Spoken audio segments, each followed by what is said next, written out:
హాల operation Dharmasthala part 2 లోపలికి వెళ్దాం.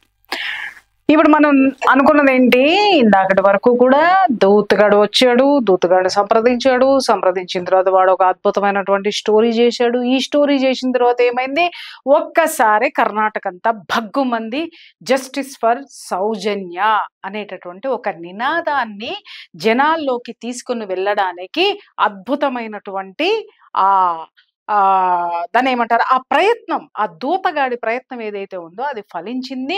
మొత్తం అంతా కూడా ఈ ధర్మస్థలానికి సంబంధించినటువంటి ఆ ప్రజలంతా ఎవరైతే ఉన్నారో వాళ్ళందరూ కూడా ప్లకార్డులు పట్టుకొని, జెండాలు పట్టుకొని వాళ్ళందరూ కూడా మొత్తం పోరాటానికి సిద్ధమయ్యి విపరీతమైనటువంటి యాజిటేషన్స్ జరిగినాయి, ఆందోళన జరిగినాయి. కర్ణాటక మొత్తం అంతా కూడా భగ్గుమన్నది. మొత్తం జనమంతా కూడా ఆ సౌజన్యకి జరిగినటువంటి అన్యాయం మీద గళమెత్తినటువంటి సందర్భం అది. అప్పుడు ఆ సందర్భంలో అక్కడ జరిగినటువంటి విషయాలు చెప్పమంటారా? అసలు సౌజన్య అనేటటువంటి ఆ పాప ఎవరైతే ఉన్నారో ఆ అమ్మాయి, ఇందాకే చెప్పాను నేను, అమ్మాయి BSc సెకండ్ ఇయర్ చదువుతున్నటువంటి కాలేజ్ గర్ల్. ఆ అమ్మాయి కాలేజ్కి అని చెప్పి వెళ్ళింది, మళ్ళీ తిరిగి రాలేదు, మిస్ అయిపోయింది. దాదాపు 25 రోజుల పైన ఆమె కనపడలేదు. వీళ్ళు పేరెంట్స్ వెళ్ళి పోలీస్ స్టేషన్లో కంప్లైంట్ ఇవ్వడం జరిగింది. అక్కడ పోలీసులు కంప్లైంట్ తీసుకోలేదని అన్నారు, లేదా పోలీసులు వెతికారా? ఇవన్నీ కూడా ఏ మీడియా కూడా స్పష్టంగా ఇంతవరకు కూడా వివరాలు తీసుకురాలేదు. అయితే ఇక్కడ ఏం జరిగింది అనంటే, ఎప్పుడైతే పేరెంట్స్ ఆ సౌజన్యకి సంబంధించినటువంటి పోలీస్ స్టేషన్లో కంప్లైంట్ ఇచ్చారో, పోలీసులు కంప్లైంట్ నమోదు చేసుకున్నారు. నమోదు చేసుకున్న తర్వాత వాళ్ళు వెరిఫై చేసి సంతోష్ రావ్ అనేటటువంటి ఒక కల్ప్రిట్, ఎవరైతే నిందితుడు ఉన్నాడో ఆ నిందితుడిని పట్టుకోవడం జరిగింది. జరిగిన తరువాత వెంటనే మనోడున్నాడు కదా, ఆ సోమనాథ్ నాయక్కి నచ్చలే. ఎవరికి నచ్చలే? వాడున్నాడు కదా గన్నులు పట్టుకున్న పీపీకి, మన పీపీ గాడికి, పీకేసిన పోలీసుకి కూడా నచ్చలే. ఇంకెవరికి నచ్చలా? సమీర్కి కూడా నచ్చలే. ఎందుకు అనంటే, ఇలాంటి వాళ్ళకి నచ్చల. ఎందుకు? వాళ్ళ యొక్క ఇంటెన్షన్ లోపల వాళ్ళకున్నటువంటి ఆ యొక్క దృష్టి వేరే ఉంది. వాళ్ళ చూపు దేని మీద ఉంది వయ్యా అనేది నేను చెబుతా, ఎందుకు జరుగుతుందనేది కూడా చెప్తా. ఆతగాడు Somnath Nayak no no no no అని అన్నాడు, మళ్ళీ జనాల్ని పోగేశాడు, మళ్ళీ ఆందోళన చేశాడు. ఇది పోలీసులు చర్యను మేము ఖండిస్తున్నాం, సిఐడికి అప్పగించాల్సిందే అని డిమాండ్ చేశారు. ఇమ్మీడియట్ గా అక్కడ ఉన్నటువంటి ప్రభుత్వం ఎవరైతే ఉన్నారో ఆ ప్రభుత్వానికి సంబంధించినటువంటి ముఖ్యమంత్రి సిఐడికి ఇవ్వడం జరిగింది.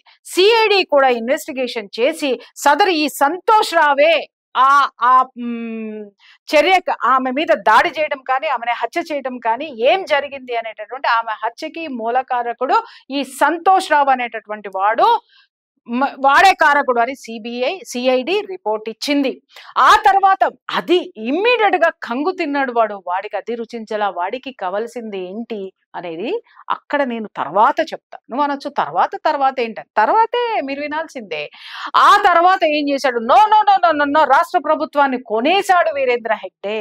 ఎందుకు అంటే, బలమైనటువంటి వ్యక్తి కాబట్టి, ఆర్థికంగా, రాజకీయంగా, అలాగే విపరీతమైనటువంటి ఆ పలుకుబడి ఉన్నటువంటి ఆ వ్యక్తి ఏకంగా సిఐడిని కొనేశాడు. ఫస్ట్ ఎవరిని కొన్నాడు ఆయన? పోలీసులు కొన్నాడు. తర్వాత ఎవరిని కొన్నాడు ఆయన? సిఐడిని కొన్నాడు.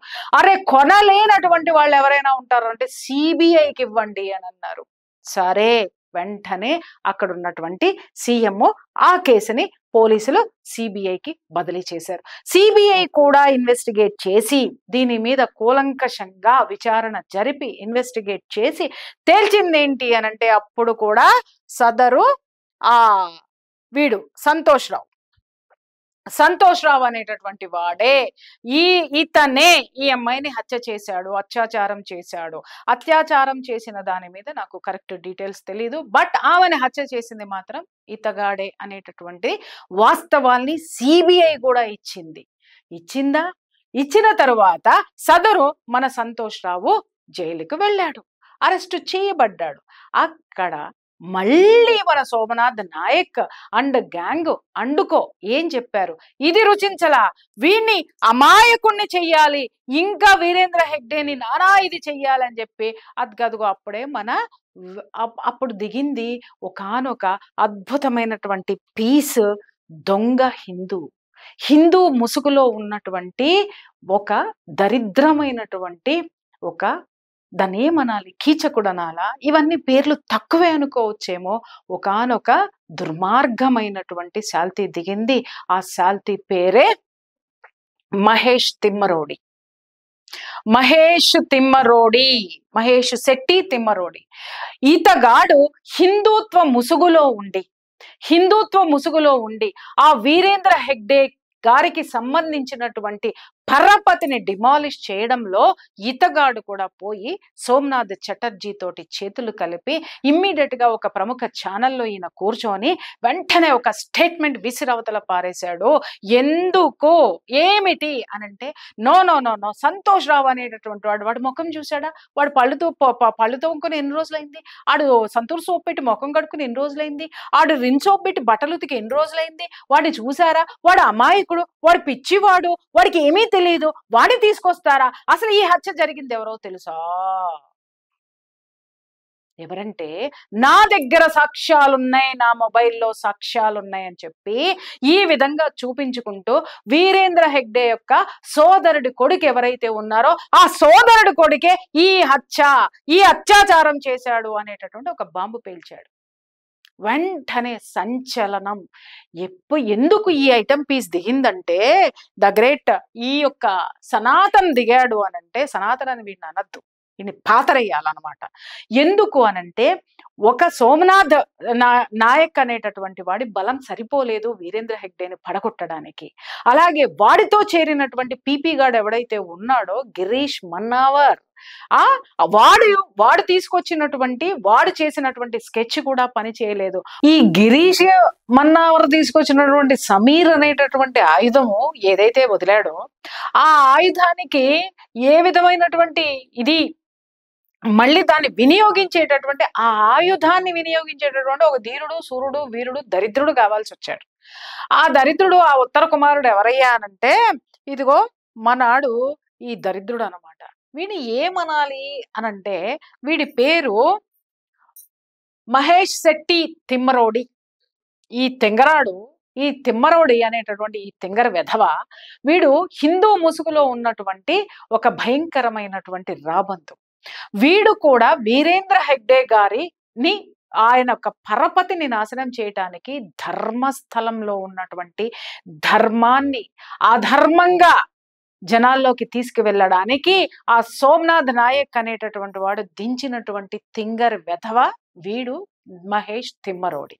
వీడేం చేశాడు, ఒకానొక ప్రముఖమైనటువంటి ఛానల్లో కూర్చొని ఇమ్మీడియట్ గా వాడు మాట్లాడినటువంటి మాట ఏంటయ్యానంటే, ఈ సదరు సంతోష్ రావు ఎవరైతే ఉన్నారో, ఏమనుకుంటున్నారు మీరు, ఆ సంతోష్ రావుని చూశారా, ఆ సంతోష్ రావు ఎప్పుడైనా సంతూర్ సోపు కనీసం ముఖానికి ఉపయోగించి ముఖం రుద్దుకున్నాడా, అలాగే రిన్ను సోప్ పెట్టి వాడు సొక్కా ఎప్పుడైనా చేశాడా, అలాగే 7 o'clock బ్లేడ్ పెట్టి వాడు ఎప్పుడైనా షేవింగ్ చేసుకున్నాడా, ఏమండి వాడు సంతూర్ సోప్ రిన్ను ఉపయోగించలేదు, అలాగే 7 o'clock బ్లేడ్ ఉపయోగించాడు, అమ్మాయిని ఏమైనా చేస్తాడా అండి, వాడు ఎంత అమాయకుడు అండి, వాడిని చూడండి, వాడు ఏమన్నా ఉన్నాడా, వాడిని సైకో అన్నారు, దుర్మార్గుడు అన్నారు, హంతకుడు అన్నారు, వాడు ఏమీ తెలియని వెర్రిబాగులాడు కింద మీకు కనబడట్లేదా అని చెప్పి అప్పుడు యాంకర్ అన్నాడు, మీకు తెలుసా అని యాంకర్ అనగానే అప్పుడు ఇమ్మీడియట్ గా ఒక బాంబు పేల్చాడు ఆయన. ఏమని అనంటే, మై డియర్ ఫ్రెండ్స్, ఈ అమాయకుడు కాదు, అసలు సిసలైనటువంటి హంతకుడు నాకు తెలుసు. ఆ హంతకుడు ఎవరో తెలుసా, ఈ వీరేంద్ర హెగ్డే ఎవరైతే ఉన్నారో ఈ వీరేంద్ర హెగ్డే గారికి సంబంధించినటువంటి వ్యక్తి, అతడు ఎవరో కాదు, ఈ వీరేంద్ర హెగ్డే సోదరుడి కొడుకు అని ఒక బాంబు పేల్చాడు. ఇంకేముంది? అసలే మనం మంట పట్టుకొని ఉంటామో, దానికి అగ్నికి అజ్జం పోయేసినట్టు ఈ యొక్క పదం ఏదైతే ఉందో, భగ భగ భగ మీడియా మండిపోయింది. ఆ మీడియాతో పాటు జనం కూడా మండిపోయి, మొత్తం కర్ణాటక అంతా అల్లకల్లోలమైపోయి, Veerendra Hegde down down, Veerendra Hegde mafia. ఆ తర్వాత ఈ మాఫియాకి ఏదో పేరు పెట్టారబ్బా! నాకు అర్థం కాలేదు గానీ, ఏదో మన్నూరు మాఫియా ఏదో సంథింగ్ పెట్టారు. ఆ పేరు మాఫియా. డి గ్యాంగ్ లాగా వి గ్యాంగో D gang Dharmasthala gang. Dharmasthala gang, D gang అని చెప్పి ఒకానొక ఇజం, దిక్కుమాలిన ఇజం. అటువంటి ఆ పౌరుషం లేనటువంటి ఇజం ఏదైతే ఉన్నాయో వాళ్ళు పెట్టినటువంటి పేరు. ఈ డి గ్యాంగ్ అనేటటువంటి వాళ్ళు చంపేశారు అని చెప్పి పెద్ద ఎత్తున ఉద్యమం లేపారు.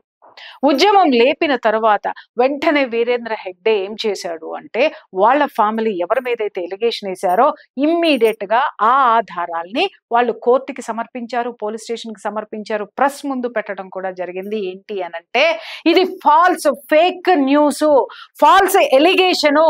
ఎందుకు ఈ ఎలిగేషన్ అంటే, ఇతను ఎవరైతే చెప్పారో ఆ సమయంలో ఆయన అక్కడ లేడు, పలానా దేశంలో ఆయన చదువుకుంటున్నాడు, అక్కడే ఉన్నాడు అని, అతను ఎక్కడ ఉన్నాడో దానికి సంబంధించినటువంటి ప్రభుత్వానికి సంబంధించినటువంటి పేపర్స్ కూడా సబ్మిట్ చేయడం జరిగింది.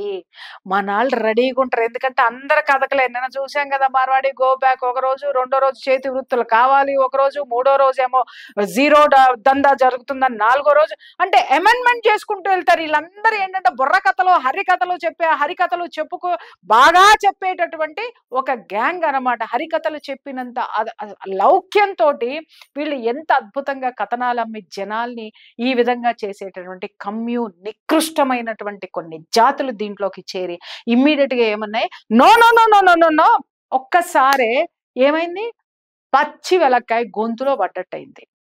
గొంతులో పడి గొంతు పెగలేదు. వెంటనే ఏం చేశారు, బ్రేక్ చేయాలి. ఆ బ్రేక్ ఏం చేశారు అనంటే, వీళ్ళు ఏంటంటే no no no no no, ఆయన హెలికాప్టర్ లో వచ్చాడు, హెలికాప్టర్ లో వచ్చి ఇది చేసి వెళ్ళిపోయాడు అని. ఏమంటే ఒక దేశంలో నుంచి ఇంకో దేశానికి హెలికాప్టర్ లో రావడానికి పర్మిషన్ ఉందా? ఒకసారి ఆ మాట చెప్పండి. ఆ మేధావులకి చెప్పండి. మేత అన్యాయపు సొమ్ము కాసపడేటటువంటి మేత తినే ఆవులు, మేత ఆవులు. ఆ మేధావులు రచించే రచనలను ప్రశ్నించండి. ఎవరికైనా ఒక హెలికాప్టర్ ఒక దేశం నుంచి ఇంకొక దేశానికి వస్తుందా అని ప్రశ్నించిన తర్వాత, no no no no no no, special flight లో వచ్చి ఉండొచ్చు, ఇంకేదో వచ్చి ఉండొచ్చు, హనుమంతుడు భుజాల మీదకి ఎక్కించి హనుమంతుడే దగ్గరుండి హత్య చేయించాడు అని అన్నంత చందంగా కథలు అల్లేటటువంటి ప్రయత్నం చేశారు. ఆ ప్రయత్నానికి అజ్జం పోసినటువంటి వాడు ఇదిగో ఈ దరిద్రుడు. ఎందుకు ఇతగాడు రంగంలోకి దిగాడు, ఎందుకు ఇక్కడ బలమైనటువంటి శక్తి ప్రయత్నిస్తుంది అనంటే, ఎవరైతే ఆ ధర్మస్థలం యొక్క కుంభస్థలాన్ని కొట్టాలి అనంటే, ఆ హిందువుల యొక్క మనోభావాలను దెబ్బతీయాలి అనంటే, వాళ్ళ అస్తిత్వాన్ని కాలరాయాలి అంటే ఇంకొక హిందువునే వాడాలి. ఆ హిందువు కూడా ఎంత బలమైనటువంటి శక్తి ఉన్నటువంటి వాడు, ఆర్ఎస్ఎస్ నేపథ్యం ఉన్నటువంటి ఒక కలుపు మొక్క. ఈ కలుపు మొక్క వెంటనే ఈ విధమైనటువంటి ఎలిగేషన్స్ చేయగానే వెంటనే ఆర్ఎస్ఎస్ సంస్థ ఇతగాన్ని నిలదీసి ఇతను చేసినటువంటి ఫేక్ ఎలిగేషన్స్ అన్నిటినీ తిప్పికొడుతూ ఆర్ఎస్ఎస్ నుంచి బయటికి ఒక తన్ను తన్నింది. తన్ను తన్నగానే ఈయన బయటకు వచ్చి, నేను న్యాయం కోసం పోరాడుతున్నా, నేను అందుకోసం పోరాడుతున్నా, ఇందుకోసం పోరాడుతున్నానని గొంతులు చించుకున్నారు. అక్కడితోటి ఆగలేదు. ఈ సంతోష్ రావు అనేటటువంటి వాడు ఎందుకు బలంగా నిలబడ్డాడు అనంటే, ఈ సంతోష్ రావు కూడా ఒక నేపథ్యం ఉంది. వాడు అమాయకుడేం కాదు. బంట అనేటటువంటి కమ్యూనిటీకి చెందినటువంటి వాడు. కర్ణాటకలో ఈ కమ్యూనిటీ సామాజికంగా, రాజకీయంగా చాలా బలమైనటువంటి సామాజిక నేపథ్యము. ఆ యొక్క కమ్యూనిటీ నుంచి వచ్చినటువంటి వ్యక్తి. ఆ వ్యక్తి కాబట్టి ఆ కమ్యూనిటీకి సంబంధించినటువంటి, చెప్పాను కదా, సామాజికంగా రాజకీయ పరంగా బలమైనటువంటి కమ్యూనిటీ. ఆ కమ్యూనిటీకి సంబంధించినటువంటి ఇతగాడు బదనాం అవ్వడం ఇష్టం లేక ఆ కమ్యూనిటీ ఇతన్ని దాచేసింది. ఇతగాడికి శిక్ష పడ్డాడు. మళ్ళీ తర్వాత బయటికి వచ్చాడు. ఇప్పుడు ఇతగాడు ఎక్కడున్నాడు అనంటే ఇంకా చెప్పాలంటే ఇదే హిందుత్వం మాలేసుకొని మళ్ళీ జనాల్ని మోసం చేయడానికి కూడా వీడిని తయారు చేసి ఉండొచ్చు. ఆ వివరాలన్నీ మళ్ళీ నేను చెప్తాను. అది అయిపోయిన తర్వాత ఇవన్నీ చేశారు. ఏం చేశారు? మొట్టమొదటిసారిగా సోమనాథ్ ఆయన మీద ఎలిగేషన్స్ వేయడమే కాకుండా ఫస్ట్ దించినటువంటి వాడెవడు? గిరీష్ మన్నార్. వాడు పని పాట లేని ఒక పీపీ గాడు. ఆ పీపీ గాడు దీన్ని రసవత్తరంగా, ఎందుకంటే ఈ గిరీష్ మన్నార్ అనేటటువంటి ఈ తెంగరోడికి, ఈ పీపీ గాడికి భయంకరంగా సినిమాల్లో యాక్ట్ చేయాలనే ఒక ఒకటి ఏడ్చినట్టుంది. ఇటు ఫేస్బుక్ ఓపెన్ చేస్తే అన్ని ఇట్లాంటివే ఉంటాయి. ఆ గన్నులు పట్టుకొని అటు స్టూల్ మీద నుంచోని ఆ పక్కకి చూసి అబ్బా విచిత్రమైనటువంటివన్నీ చూపిస్తూ ఉంటాడు. సామాజిక కార్యకర్త. Underline this point my dear friends. ఈ సామాజిక కార్యకర్త గాడు ఈ రచించినటువంటి రచన, అక్కడ ఎవరైతే హిందూ ధర్మానికి తూట్లు పొడిచేటటువంటి శక్తులు ఉన్నాయో, హిందూ ధర్మాన్ని ఏ విధమైనటువంటి పలుగులతోటి గడ్డపారలతోటి పెకిలించాలో అలాంటి వాళ్ళను కూడా ఉపయోగించుకొని వీళ్ళు ఆడినటువంటి ఈ నాటకంలో ఉన్నటువంటి భాగం అన్నమాట ఇక్కడ. అప్పుడు ఏమైంది? ఇవన్నీ నేపథ్యంలో జరుగుతున్నా వీళ్ళు ఎన్ని చిమ్మినా కూడా, ఎంత విషం చిమ్మినా కూడా నిజంగా వీరేంద్ర హెగ్డే ఓర్పుకి మెచ్చుకోవచ్చు, ఆ కుటుంబం యొక్క సహనానికి మెచ్చుకోవచ్చు. ఇన్ని నిందలు పడుతున్నా దేవాలయాన్ని వదల్లా, వాళ్ళ బాధ్యతని వదలలేదు. వాళ్ళు ముందుకు తీసుకెళ్తూ వీటన్నిటిని తిప్పి కొడుతూ ఉన్నప్పుడు ఇట్టెట్టెట్టెట్టెట్ట కాదండి, అసలు సిసలైనటువంటి మరొక కొత్త రచనతోటి, కొత్త కథతోటి వచ్చారు. అదిగో అప్పుడు దిగినోడే మానోడబ్బా. ఈడెవడు? భీమా అలియాస్ చిన్నయ్య, ముసుగు దొంగ. ఒక దొంగని ముసుగేసి పట్టుకొచ్చారు. ఈడొక ముసుగు దొంగ. ఇప్పటి వరకు వాడు ఇప్పుడే ముసుగు తీసి అవతల పారేశారు. జనమంతా కూడా, ప్రభుత్వం కూడా ముందుకు వచ్చి వీడొచ్చేసి నేనే అని ఎంత పెద్ద స్టోరీ వెళ్ళాడు. నా చేత్తో 100 శవాలు పాతేశాను. ఆ 100 శవాలన్నీ ఆడపిల్లలవే.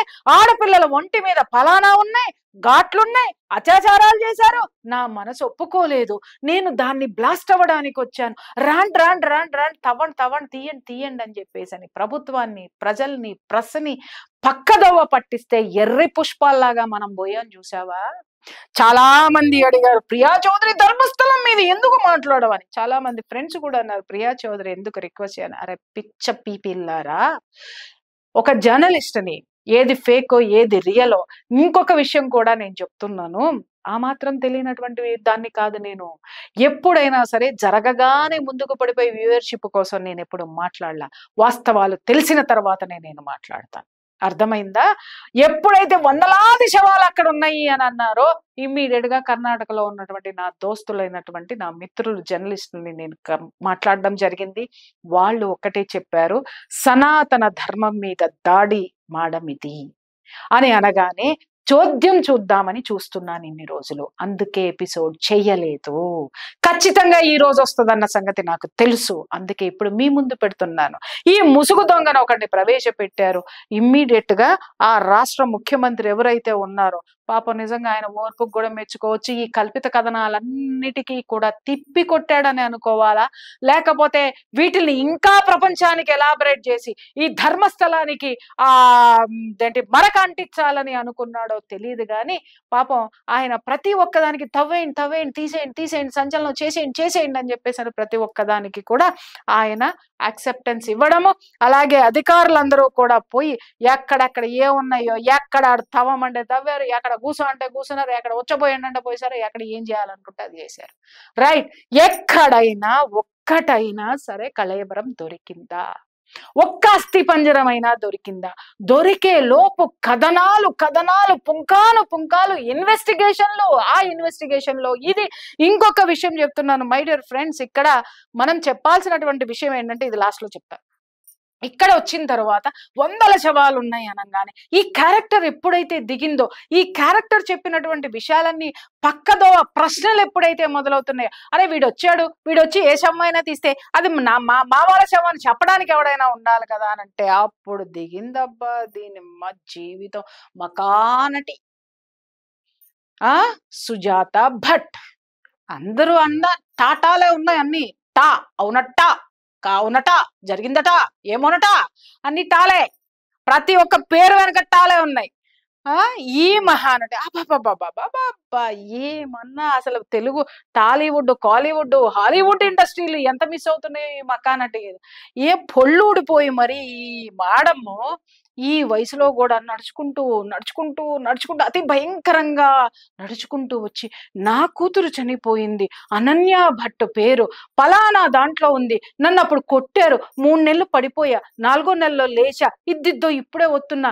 కలకత్తాలో ట్రైన్ ఎక్కొచ్చానని" అని చెప్పిందావిడ. ఆవిడ ఏం చేస్తదయ్యా అనంటే, సీబీఐ ఆఫీస్‌లో స్టెనోగ్రాఫర్‌గా చేస్తది. అయినా సరే ఆమెకి న్యాయం జరగలేదు అంటే, వీరేంద్ర హెగ్డే ఈ ఢీ గ్యాంగు అక్కడ సీబీఐని కొనేసింది. ఏవండీ నేను ఒక్క ముక్క అడుగుతున్నాను. ఈ ఢీ గ్యాంగు వీరేంద్ర హెగ్డే గారు పోలీసుల్ని కొన్నారు, సీఐడీని కొన్నారు, సీబీఐని కొన్నారు, అక్కడున్న సాక్ష్యాలు కొన్నారు. సీబీఐతో సహా కొనేసినటువంటి వీళ్ళు సోమనాథ్‌ని కొనలేదెందుకని? సోమనాథ్ నాయక్‌ని కొనలేదెందుకని? మహేష్ తిమ్మరోడిని కొనలేదెందుకని?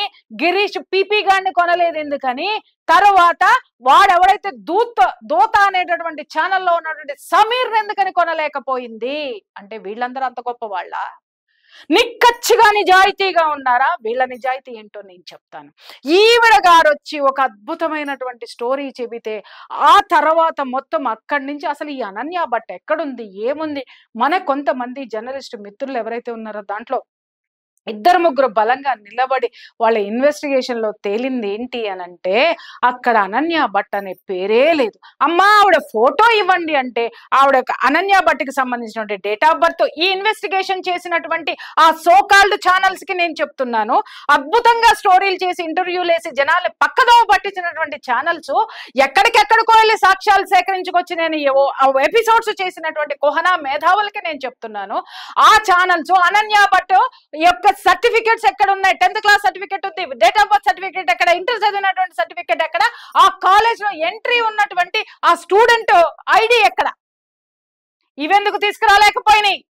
లేనివి సృష్టించగలిగినవి తప్ప, ఇక్కడ కథలల్లిని తప్ప సాక్ష్యాలను క్రియేట్ చేయలేకపోయినాయి, లేని సాక్ష్యాలను తీసుకురాలేకపోయినాయి. ఇది మీరు గుర్తుంచుకోవాలి మిత్రులందరూ కూడా. ఎప్పుడైతే ఈమె వినపడిందో, అమ్మ ఫోటో తీసుకురా అంటే ఒక ఫోటో పెట్టింది. ఏం ఫోటో అబ్బా, అద్భుతంగా పాపం ఈవిడే అనన్య భట్ అనంగానే మన మిత్రులు ఊరుకుంటారా? నిజాయితీ పరులు మిత్రులు సోకాల్డ్ కోహనా మేధావుల్ని తిప్పి కొట్టడానికి. మన జర్నలిస్ట్ మిత్రులు ఇన్వెస్టిగేషన్ చేసి తెలిస్తే ఏమైందంటే, ఆమె పేరు వసంత, షీఈ్ నాట్ అనన్య భట్. వసంత అనేటటువంటి ఆమె చనిపోయింది. ఆమె బంధువో ఎవరో ఆమె పని చేసినటువంటి చోట ఉన్నటువంటి తెలివితేటలు చూడండి, తీసుకొని వచ్చి ఈమె అని పెట్టిద్దరు. ఈమె అసలు పేరు వసంత అని బయటకు వచ్చిన తర్వాత ఈ మకానటి కూసోనే, ఈడ చూడండి, నేను అలసిపోయాను, నాకు న్యాయం జరగదని అర్థమైపోయింది, నేను రిటైర్డ్ అయిపోతున్నాను అనేటటువంటి మాట చెప్పి ఎస్కేప్. తవ్వేటప్పుడు ఇతగాడు లాయరు, అమ్మ అమ్మ అమ్మ ఈ గొంతుకులు ఏమరిచినాయి అబ్బా, అక్కడ అలా ఉన్నాయి, కొన్ని వందల శవాలు బయటకు వచ్చినాయి, వేల శవాలు రావడానికి సిద్ధంగా పైకి ఊ ఊ ఊ అని అరుస్తున్నాయని మాట్లాడిన వాళ్ళందరూ అబ్బే తూచ్, అసలు ఇక్కడ నాకేం తెలియదు, అక్కడ ఉందేమోనని మాట్లాడా, ఉంటే ఉండొచ్చు లేకపోతే లేకపోవచ్చు అని చెప్పి పలాయనం చిత్తగించారు. ఎక్కడ వందల శవాలు, ఆ వందల శవాల వెనక ఉన్నటువంటి క్షుద్ర పూజలు, యోని పూజలు, మీ బొంద, మీ పెండాకూళ్ళు ఎక్కడున్నాయి? ఇవన్నీ ఎందుకు జరిగినాయో చెప్పమంటారా మై డియర్ ఫ్రెండ్స్? ఇదిగో ఈ గొప్ప ప్లేస్ ఏదైతే ఉందో,